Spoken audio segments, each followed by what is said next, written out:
মমতা বন্দ্যোপাধ্যায় এবং অমিত শাহ দুটো বক্তব্য পরপর শোনাবো। বাংলায় পরিবর্তন নিয়ে কি বলছেন অমিত শাহ এবং নরেন্দ্র মোদী, শুনুন। অমিত শাহ এবং মমতা বন্দ্যোপাধ্যায় শুনুন। আর তৃণমূলকে বলছো চার্জশিট দিয়েছো, তৃণমূল চোর, তুমি সাধু।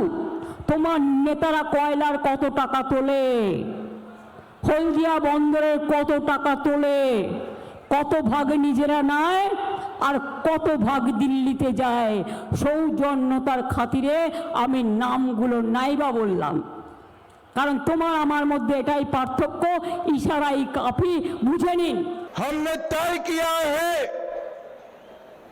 कि बंगाल के अंदर भाजपा सरकार बनते ही 5 बड़े इंडस्ट्रियल एस्टेट बनाकर पूरे बंगाल में फिर से इंडस्ट्री वापस लाने का काम नरेंद्र मोदी जी करने वाले।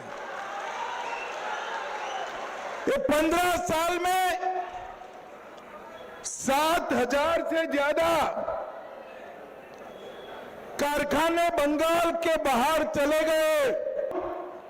कवि गुरु टैगोर का सोनार बांग्ला बनाने का काम हमारी भारतीय जनता पार्टी करेगी। কিশোরের অগ্নিবাণের ব্রহ্মাস্ত্র প্রত্যেকের কাছে আসার আগে আমার তৃতীয় প্রশ্ন এবং ফাইনাল প্রশ্ন আজকের কিশোরের অগ্নিবাণের ব্রহ্মাস্ত্র আপনাদের স্ক্রিনে আমি কিশোরয় প্রশ্ন করছি।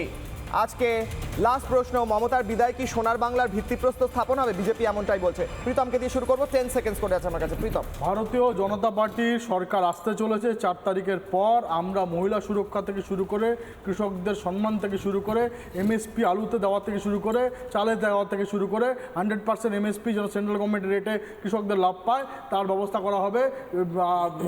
মহিলাদের জন্য 3,000 টাকা থেকে শুরু করে, তাদের সুরক্ষা থেকে শুরু করে সব ব্যবস্থা করা হবে এবং টেকনোলজিক্যাল এখানে ডেভেলপমেন্ট করা হবে, সৌরভপ্রিয় 10 সেকেন্ড সময় নেই এবং সেই জন্য সৌরভপ্রিয় 10 সেকেন্ড সোনার বাংলা তৈরি হবে। ভারতবর্ষটাই আজকে লোহা হয়ে গেছে, আর কি করা যাবে? তার কারণ হচ্ছে প্রায় 70% দেশীয় সংস্থাকে চেঁচিয়ে বলুন।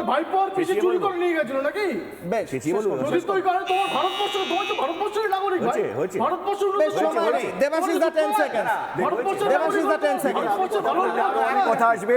আমি শুধু এইটুকু বলতে চাইছি যে যারা বিক্রি করে, আমি আর কাউকে সময় দিতে পারবো না। আমি ডিবেট থেকে ফিরছি, আমি সময় দিতে পারবো না, কারণ আমি সময় দিলে একে অপর এগুলো বলবেন না স্যার, প্লিজ স্লোগানিং করবেন না। আমার শেষ করতে হচ্ছে এই প্রশ্ন রেখে। আজকে ডিবেট উত্তপ্ত হলো, অনেক কথা বলার ছিল সেগুলো বলা গেল না, আবার অনেক কথা বলা গেল। প্রশ্ন থেকে যাচ্ছে, প্রধানমন্ত্রী নরেন্দ্র মোদী এসে বললেন, অমিত শাহ এসে বললেন সোনার বাংলা করবেন এবং এখানে শিল্প হবে, চাকরি হবে। মানুষ সেদিকে যাবে নাকি মমতা বন্দ্যোপাধ্যায় যে পথ দেখাচ্ছেন সেই পথে যাবে? 4 তারিখ দেখা যাবে।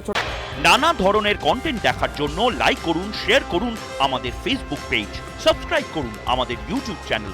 পাশাপাশি অন্যান্য ব্রেকিং নিউজের জন্য অবশ্যই চোখ রাখুন রিপাবলিক বাংলায়।